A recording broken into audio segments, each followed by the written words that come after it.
Welcome back, everyone. I am Tammy Gustafson, your host for the Betrayal Healing Conference. And for this session, we are going to be talking about some common struggles that happen for both the one who betrayed and the betrayed partner early on in recovery. So Matt Wenger is joining us, and he is going to dive in deep with us on this. And I'm so glad to have you, Matt. So would you start by introducing yourself? Yeah, sure. First of all, thanks for having me. I mean, it's an honor to be a part of this. I mean, it really is. So yeah, I'm Matt Winger. I'm the clinical director for Begin Again Institute and our program, Boulder Recovery. We're a 14-day trauma-based intensive for men struggling with porn and sex addiction. We also have a partner support program that runs parallel to that for partners.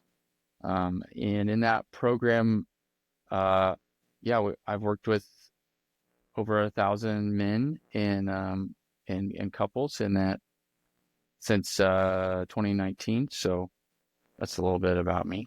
Matt, let's start off by just what are some of the common questions that you hear from betrayed partners when they're early on in this story? Yeah, there's probably a long list of questions, right? But some of the most common ones I hear are, you know, um, why is he talking about his trauma so much? Why do I have to hear about that? Um, well, what does real recovery look like? How do I know that he's in recovery? Um, do I have to have sex with him to keep him sober? Um, Mm. do I really need to know the truth, or is he going to ever give me the truth? You know, all of those type of things. We could spend an hour talking about any one of those questions. I would imagine. Hmm. Yeah. Hmm. Yeah. So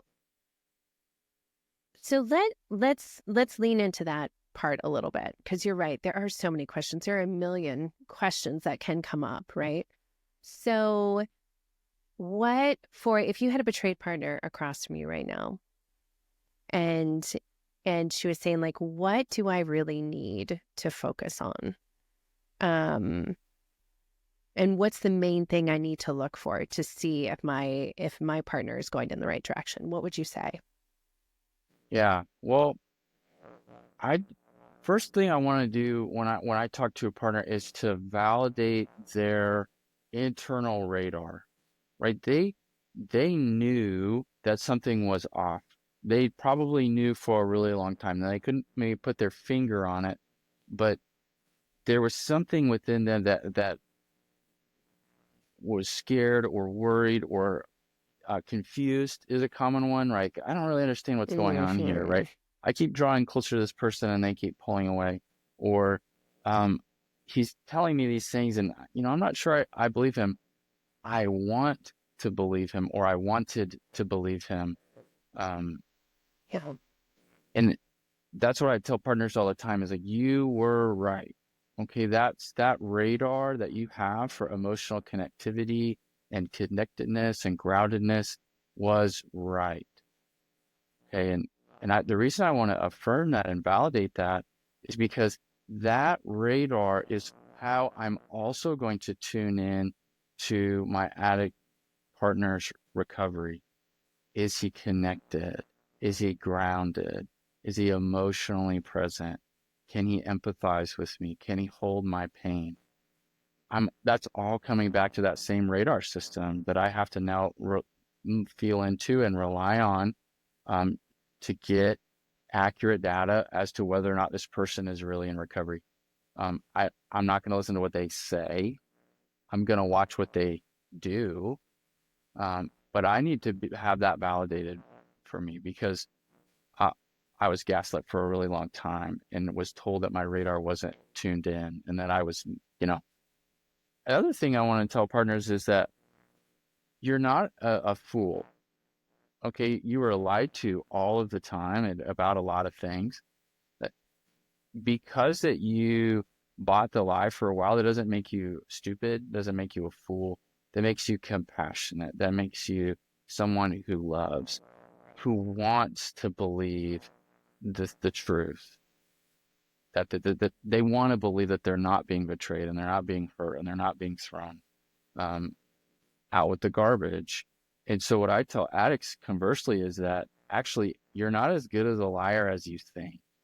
I just have, like, as your therapist, I have no incentive to believe you, but your partner did. Because if they didn't buy the lie that you were selling, then the truth was that their whole world was going to be upside down. So I'd rather not believe that. I'd rather believe the lie that he's selling me, because I don't want to participate in that world of upside down and chaos internally and hurt. So I'm just going to keep believing, even though my radar is telling me um, that there's something off here. So you were right. You're not a fool. Um, you're going to now need to lean into that radar so that you can um, hear and sense and gather the data of authentic recovery, which is those things that I listed, right? Emotional presence, groundedness, connected, empathic presence, right? Is he able to hold my pain without going into shame? Those kinds of things that are really indicative or markers of somebody who's really engaging in the recovery process well. Like, yeah.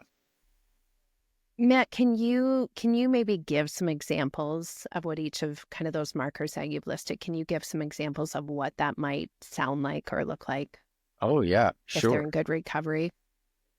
Well, I'll tell you one that's going to be missing. Not all the time because nobody's perfect, but like I say this to couples all the time, more often than not, or like 70% of the time, someone who's in real recovery is not going to be defensive, right? They're going to be able to hold what you're saying without fighting with it. Um, one of the things that I work on the hardest with guys is, and I say this to them a lot, man, you don't need to die on every hill. That, all she wants to track my phone. She wants me to, get this or that block on my computer, and she wants me to. She doesn't want me to have a smartphone. She wants me to have a flip phone or whatever. And I did the dishes, and she didn't even say thank you. And now, so I'm just gonna, And there's all these little hills they want to die on, and the opposite of that is surrender, guys. If there's an addict listening to this, I would say to them, man, recovery begins and ends with surrender. Guys that are, and I know I'm not directly answering your question, and I will, but guys that get healthy are first empathetic, and they say this. They say, I will do whatever it takes. Okay, your list of boundaries, I don't like some of those. I find that uncomfortable. But I'm going to do whatever it takes because I want to get better, and I want you to get better, and I want to heal, and I want us to heal. I'll do whatever it takes. So when you start hearing that from your addict in recovery, you can start to have a little confidence, a little hope that, okay, we're headed in the right direction. And what that other stuff sounds like is empathy is the ability to draw from my own experiences to feel with the experiences of someone else. Addicts struggle with this because they're disconnected from their own experience. They're numbed out, they're disconnected from their own emotions, and they've been disconnected and numbed out for a really long time, usually. So the beginning stages of the work is like how to feel into my own stuff, how to connect to my own trauma story, how to feel sadness and anger, and not rage, but anger and properly directed, grief, all of those things, right? So that I create a connectedness to my own emotions that I can then draw from to say, what must it be like for you to be experiencing this?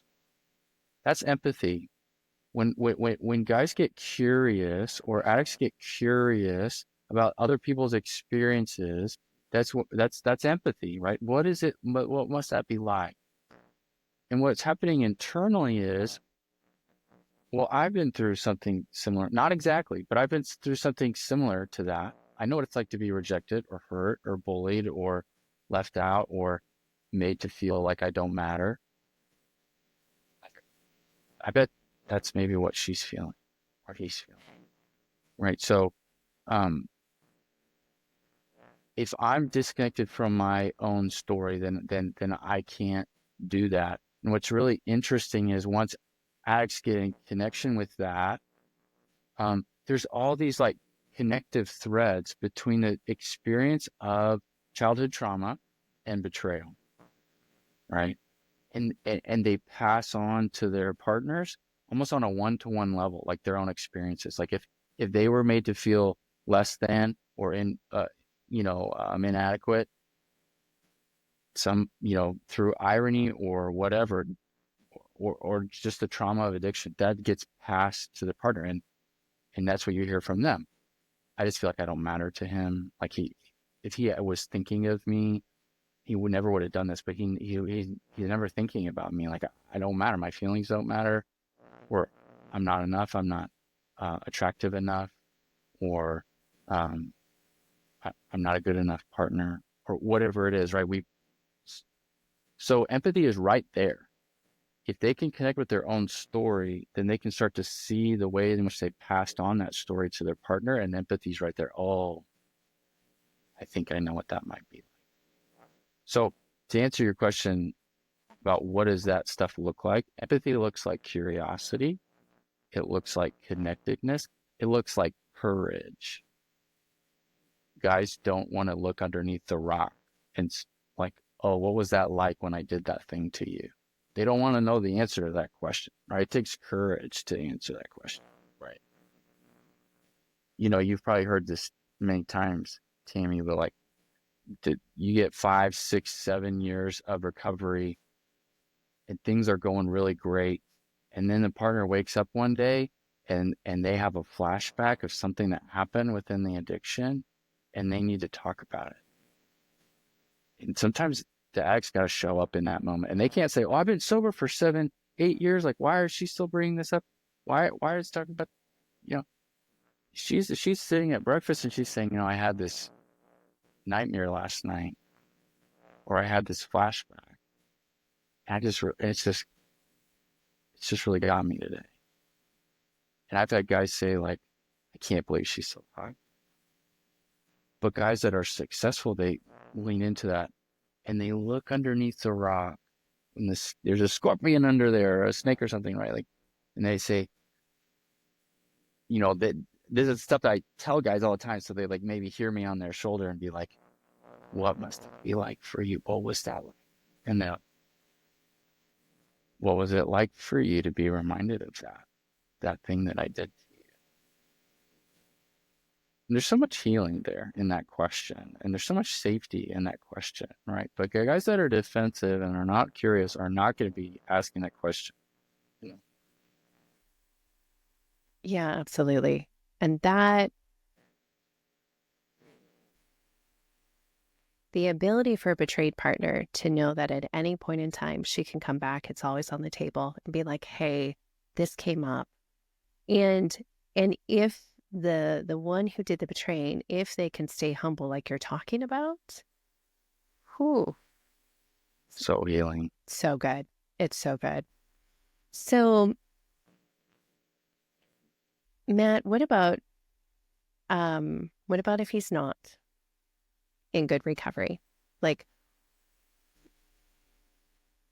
speak to the betrayed partners if they're like, well, he's not doing that. I don't know what to do now. Like, he's just like, all of that, I would love that, but he's not doing that. So what am I supposed to do with that?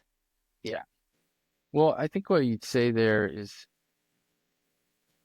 we have to create some strong boundaries there that that the partner is allowed to have their feelings of hurt and sadness and anger, and his response doesn't get to tell that stuff to go away. Like I can still feel that stuff. I need to find some supportive person where I can feel that, whether that's a therapist or an ABSAT therapist or a coach or whatever. I need it, or a support group, whatever it is. I need to have a space where that stuff isn't squashed, because a lot of guys that aren't in real recovery, or they're still struggling with that defensive posture, um, they're not a safe container for that stuff. And they interpret the feelings of hurt and sadness and anger and injustice as an attack. And so they go on the defense, or they interpret it as a demand. Like your emotions are making a demand on me. Really, it's an invitation. That's why I tell guys, even anger is an invitation for you to validate me and my feelings. You know, no one's got a gun out. It's just, it's an invitation to connect. But if in your inviting them to connect with you and you're hurt, they're responding with defensiveness and denial, I need to find a place in which that is not the case, where people will listen to me, or someone will listen to me, hear me, and validate my experience. And I need to create a boundary with this person who's not safe to hold my feelings. And if that means that I don't go to them with those feelings right now, then that might be better than continually bringing them to that person and having them reject that. Because you have a right to your experience, and they don't get to decide what you're supposed to feel. What I get a lot from guys is they miss that, and then they try to die on the wrong hill, right? Of, she's not forgiving me. That's another form of gaslighting, in my opinion, that it's blame shifting, that somehow now it's her problem or the betrayed partner's problem, and that they need to move towards the addict. When in reality, they've been moving towards the addict this whole time. And they've been being pushed away by the intimacy disorder. They've been being pushed away by the lies and all of that. So it's funny how guys in recovery immediately want to switch the thing. I'm like, no, I'm after her. I want to save the relationship. I want to save the marriage. And she's putting up all these walls, and I don't know what to do. I'm like, of course they would. Of course they would. Of course they would. What wouldn't you expect that? In fact, in your trauma story, isn't that what you've done, is erected walls to try to keep yourself safe? How, like, it's not really fair to blame them for doing that. So strong boundaries, find some, a place of healing where you can go and share your story and be heard and be validated in that. And I think the data bears out that getting into addiction-focused couples work earlier in the process can be better. And what I mean by that is full disclosure, impact letter, and then, the following steps in the kind of the conveyor belt of treatment. But I need to get in the room with a skilled, betrayal trauma informed therapist that can begin to break down that defensiveness and create some, even the bud of safety in that relationship. I think Stephanie Carnes did a study that bore that out, that earlier couples interventions can promote healing a little bit faster. Because then I'm just arguing with the addict at home about what he ought to be doing, and I don't really have that supportive third person that's not just there for the betrayed, but also there for the betrayer, and say, hey man, like, Jake Porter says that, what's best for me is what's best for us. What's best for us is what's best for me. And taking that approach of healing together instead of fighting over the last piece of pizza and who's gonna win and who's gonna get sympathy and who's gonna get emotional leverage over who, and all the games that people that are trying to heal from addiction play. Well, and I think so much of healing, at least from a betrayed partner standpoint, is so counterintuitive. Yeah. And so it's helpful to have a professional, qualified professional who understands this, right? Yeah. To help you navigate that. I think trying to heal on your own is, Yeah, I good don't know luck. if it's possible. Yeah, yeah. Yeah. I Yeah. was just talking about this with somebody else the other day of like that from an addict's perspective, that giving myself away to another person in order to get what I need, Mm. counterintuitive, right? Um, I'm going to get what I need and I'm going to get it any way that I can. And I'm going to get it when I need it. Um, because I didn't get it when I was a kid and now I'm always going to get it. Right. That's entitlement. That's addiction. Right. And I can't play by those rules in a healing relationship. Um, man, you're right. It is counterintuitive, but that's the way out.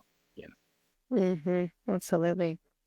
So let's talk about separation. Yeah. Okay. Because early on in recovery, sometimes that's needed. Sometimes it's helpful. But it can be a scary unknown step, right? And so what if somebody is in therapy or in with a coach and they recommend that, or they just come to it on their own? Can you speak to that, to those couples when that is the case? And also, I think to a betrayed partner's fear of like, yeah, but if I'm not here, like, what if he acts out? Like, how do I like, whew, like, can you speak to that? Yeah, absolutely. So I'll kind of take it in parts there. I think, um, gosh, so in my experience, professionals are a little bit late to the game sometimes with recommending separations.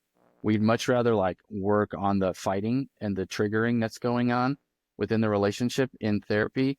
Um, but sometimes couples are just, their traumas are just bumping into each other so much. Their Mhm. trauma narratives are just bumping into each other, and they're dysregulated.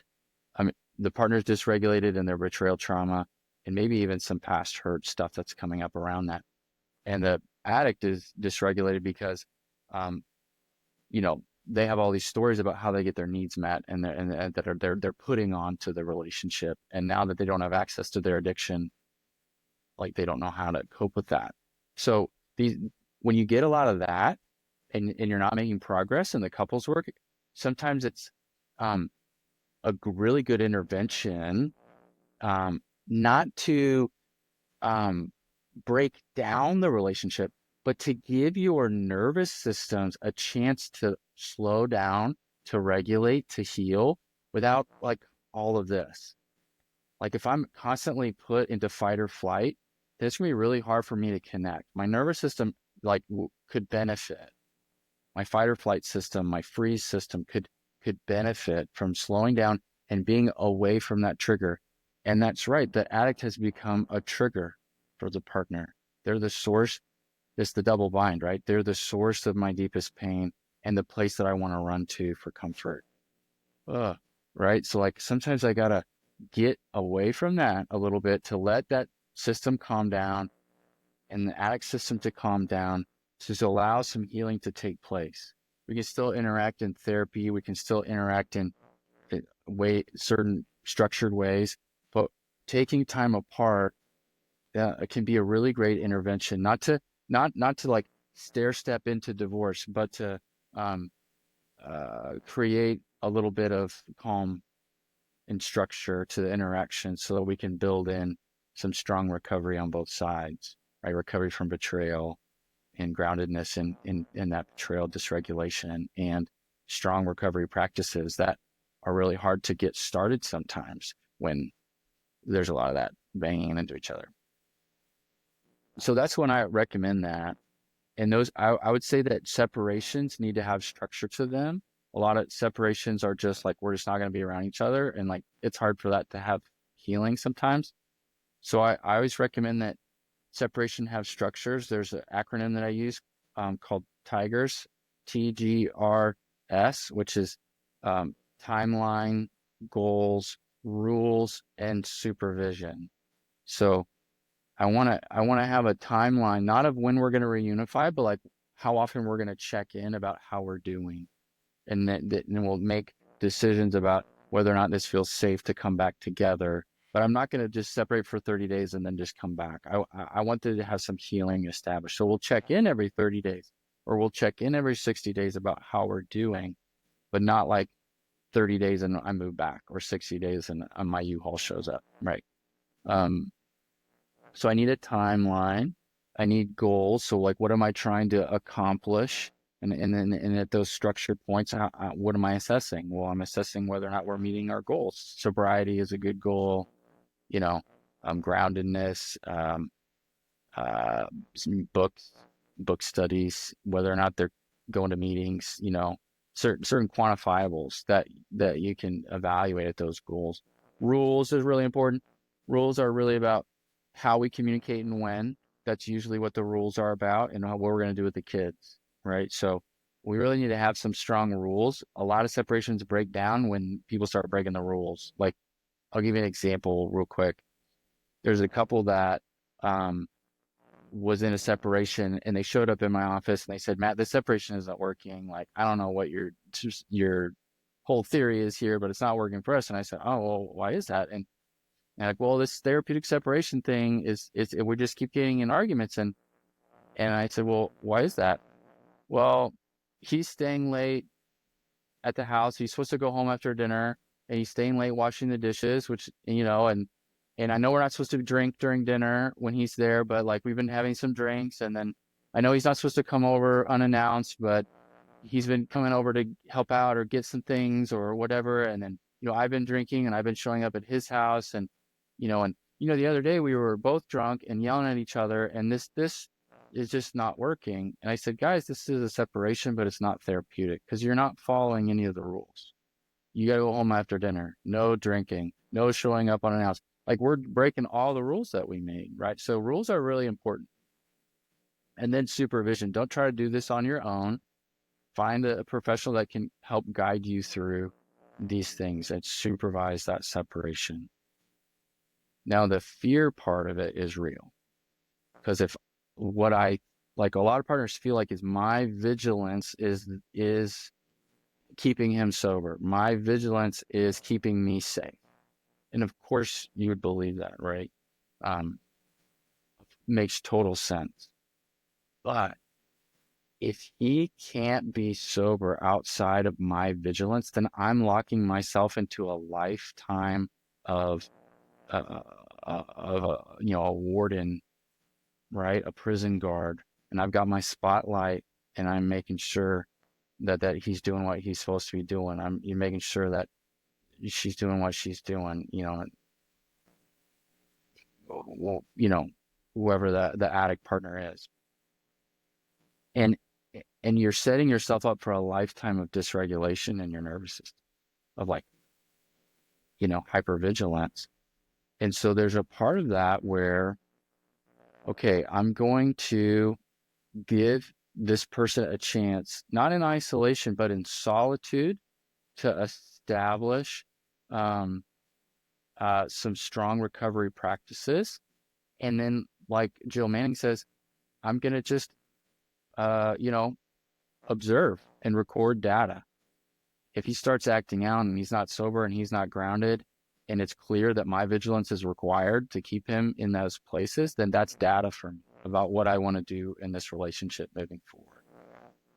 But if he does take advantage of that solitude and that freedom in his schedule to go to meetings, meet with his sponsor, he's more involved in his therapy, he's more involved in his spiritual practices or meditation or prayer or readings or whatever it is. And I'm starting to see the fruits of that in this separation, and he's showing up differently. That can be a really great thing. And I know it's scary. That's scary for addicts too, because a lot of times what they feel like is that they're being punished, right? I don't get to be around the kids. I don't get to sleep in my own house. I'm like being treated like a criminal over here. And that's how I reframe it for them. I say, guys, this is solitude, not isolation. And what are you going to do with it? I don't know if that speaks to the depth of your question, Tammy, but man, that fear is real. But sometimes we gotta engage with it a little bit in order to see if we can get some traction. Well, and sometimes what I tell my clients is that if you go away for the weekend on a girls' retreat or something, or if you have a separation and he acts out, you need to know that. And it's better to know that sooner rather than later. Because like I think you put it so well, like you don't want to lock yourself in. That is not a full free life if it requires your vigilance. And the reality is he's going to act out if he wants to act out, period, no matter how much you're watching him, right? Yeah. I appreciate the discussion on separation because I think there are some misconceptions around it that separation means we're moving towards divorce. Yeah. That doesn't have to be the case at all, right? And sometimes what I tell my clients is that sometimes you just need a break for your own safety where it doesn't, this person now feels like a stranger and you're not sure what he's capable of. For all sorts of reasons why it doesn't feel safe. And like sometimes you need a break from him to gather and get your footing on safety as well. And like you're talking about the nervous system, like sometimes you just can't calm when you're constantly faced with the person who is your trigger. I like how you put that. Yeah. So yeah, I think that can be very helpful. And I think the question I get the most about separations is, what is it supposed to look like?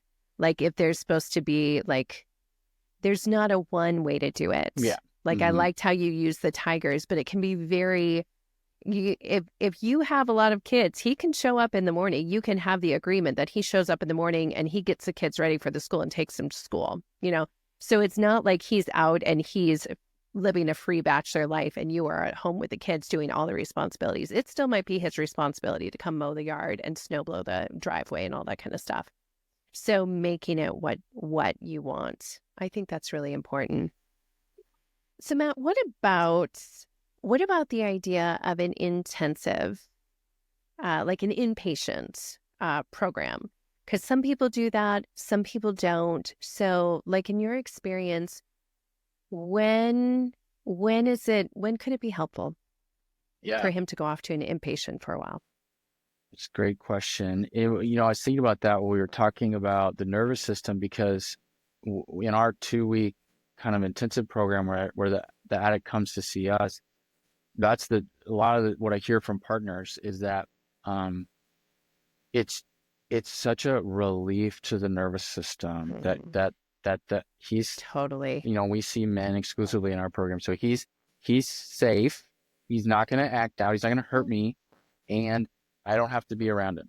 So I am not worried that he's going to act out, and I can just be okay, right? And they can engage in the partner support program if they want. They don't have to. And maybe they just want to watch Netflix and eat bonbons and fine, They get to do that. Sure. And, yeah, and I don't want to be disrespectful either because the truth is there's not a lot of windows for that when husband is at an intensive. I got to man the house. I got to take care of the kids. I got to, totally. feed everybody. So this isn't a vacation, but taking those moments when the kids are down and you can just be with yourself and take care of yourself. So that's a big advantage to even short-term treatment is just getting that space for safety, like you mentioned. What I recommend in terms of when is it time for an addict to go to treatment, it's in one of these 3 examples, right? The first one is they just got discovered. You just found out about all this stuff that was going on in your world outside of your awareness. And your reality is that you thought you had is crashing into this alternate reality of all these horrible, sad things. And this is a crisis. And I'm angry and I'm hurt and I'm confused and I'm sad and I can't get out of bed. I'm having a hard time taking care of the kids. I'm having a hard time showing up, and we're in a crisis, and I need him to go and work on this because I can't do this right now. And the only thing that makes sense to me is getting to work on this and getting to work on this quickly. So, what I recommend in terms of when is it time for an addict to go to treatment, it's in one of these 3 examples, right? The first one is they just got discovered. You just found out about all this stuff that was going on in your world outside of your awareness. And your reality is that you thought you had is crashing into this alternate reality of all these horrible, sad things. And this is a crisis. And I'm angry and I'm hurt and I'm sad and I'm confused and I'm yeah, go and get help. So that's crisis, right? That's the first reason I think people send folks to intensives or go to intensives. The other one is, let's say we've been doing this like recovery thing for a while, and he's not staying sober. Okay. Mm-hmm. And, you can either say, well, he's not finding consistent sobriety, or he's still in addiction, right? And he's sober for a couple of weeks, but like maybe that's just his relapse window, right? So there's a lot of relapse going on. There's intentionality. There's desire to get better, but I don't understand the why. I don't know why I keep doing this and I keep relapsing. And there's this um, establishing the Band-Aid and ripping it off, and establishing a Band-Aid and ripping it off. And it's like, okay, buddy, like you need to figure this out. We need to get to the root of why you keep doing this. And I need, so one is crisis, one is constant relapse or struggling to establish sobriety. And then the third one is actually really important. Okay. A lot of people don't think about this one, but this guy's been sober for 6 months. This guy's been sober for a year. This guy's been sober for 2 years, but he's still angry. He's still Mm-hmm. He's still raging at times. He's still um, anxious or entitled. There's all of these emotional issues going on, and what a lack of emotional sobriety. Okay. Um, the markers of trauma are still there and playing themselves out in the relationship. Another, another way of talking about this, a lot of people is just like a dry drum, right? I don't have access to my coping mechanism, and so I'm just irritated and kind of prickly all the time. And relational recovery is not happening. Sobriety is there, but sobriety is a low bar. Okay. Sobriety is just like, So low. I'm not currently hurting you. I'm not cheating on you. I'm, but that doesn't mean that we have a good marriage. It doesn't mean we have a good relationship. That doesn't mean that we're even healthy, right? It just means that I'm just not, um, sucking on the pacifier right now. So when a lot of folks are in that place and they don't know that a reset in a treatment setting can be really helpful for that, of getting deeper beyond just stopping a set of behaviors, because real recovery is about adding in all of the things that I really need, and in connectedness and groundedness and empathy for myself and for others, and on, right? Um, Real recovery is not established by ceasing a behavior. It's by encountering an authenticity, like my whole self, you know. So a reset in a treatment setting can be really helpful there. Man, I really like how you said that. I don't think I've heard that before. That real recovery, it's not just taking away stuff. It's not just taking away the acting out behavior, but it's adding in. And that is also the relational component. I would call it like the character, the character work, all that kind of stuff. But Yeah. that's a really helpful kind of visual in my mind. It's not just taking out, but it's adding in.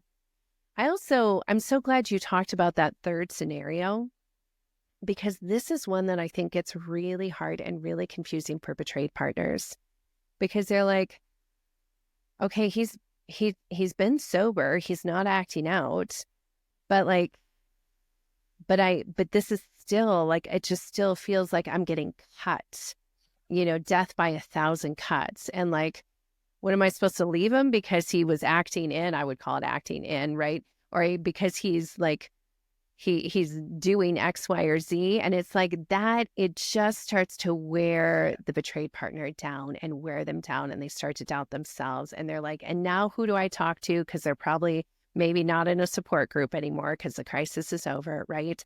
And so this is an area that I think the betrayed partners it sucks their soul dry.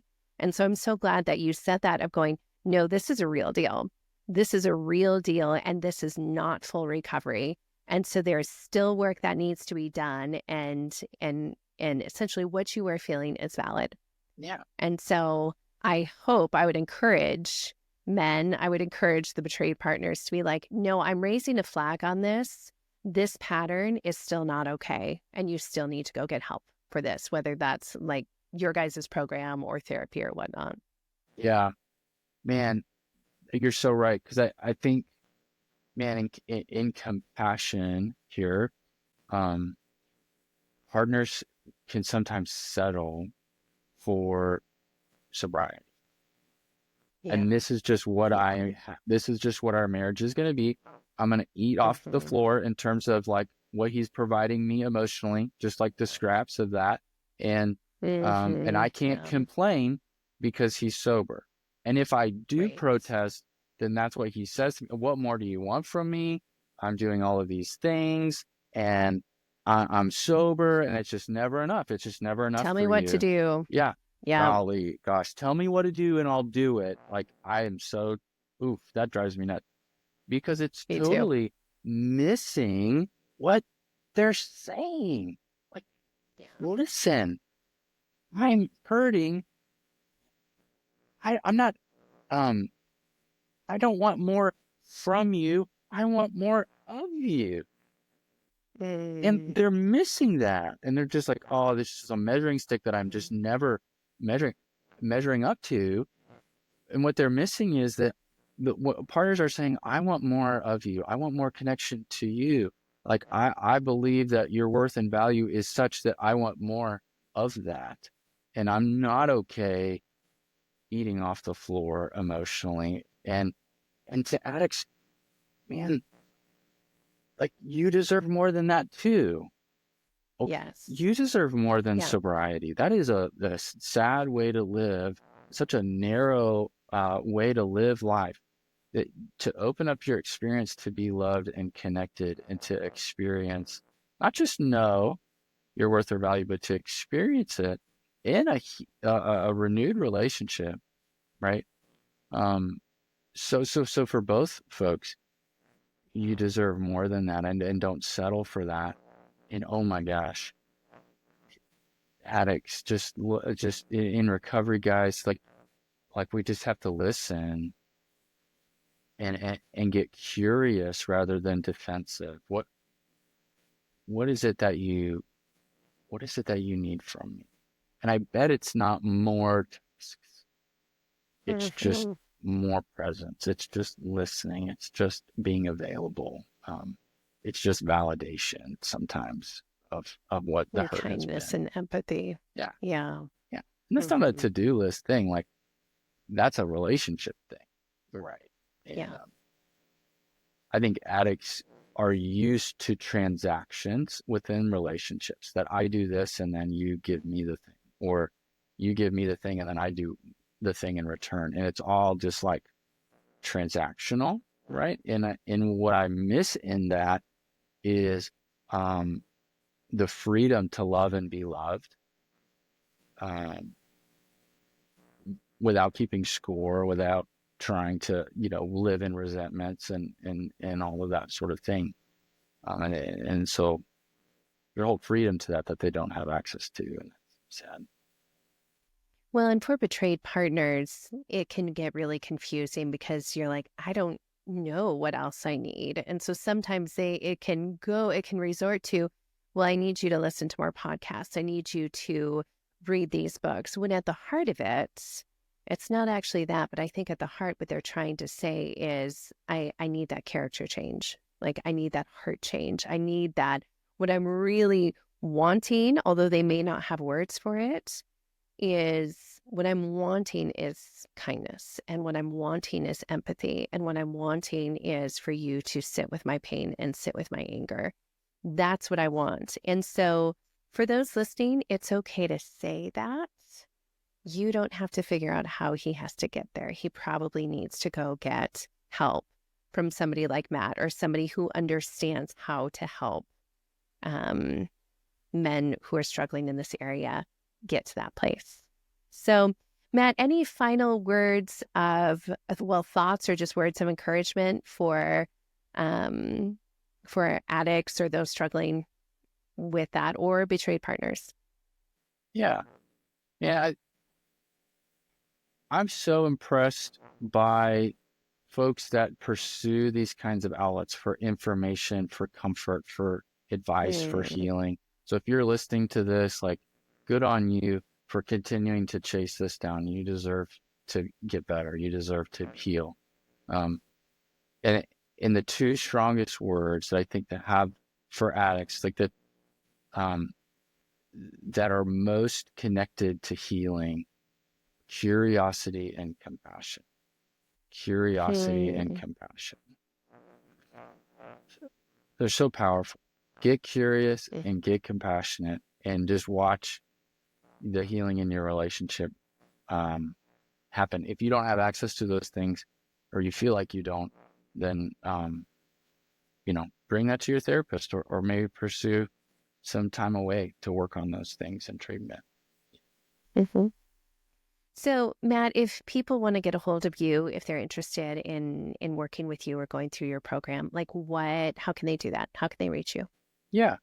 So beginagaininstitute.com is our website that has all of our offerings. So we have a program for anybody, any faith, any perspective, any worldview, whatever. And that's our Begin Again program. And then we have our Boulder Recovery program that is unapologetically clinical and unapologetically biblical and Christ-centered. And that's for a lot of the folks that are dealing with that, and they're coming from the Christian community, and a safe place for them. And we also have trauma intensives for partners too, facilitated by some really great healers in that community. And we're really proud of that. So if any of that sparks your interest, then you can find that on our website. And yeah, that's the best way to find us and learn more about what we do. Awesome. Well, guys, I know Matt is also offering a freebie and a contribution to the All Access Pass for those who pick that up. So I highly encourage you to check that out. And Matt, thank you so much. Thank you for your compassion and for your clarity, both for people who are struggling with acting out and for the betrayed partner as well. I think you see both sides very, very clearly and beautifully. So thank you for your time and speaking to this. And thank you all for joining us today, and take care.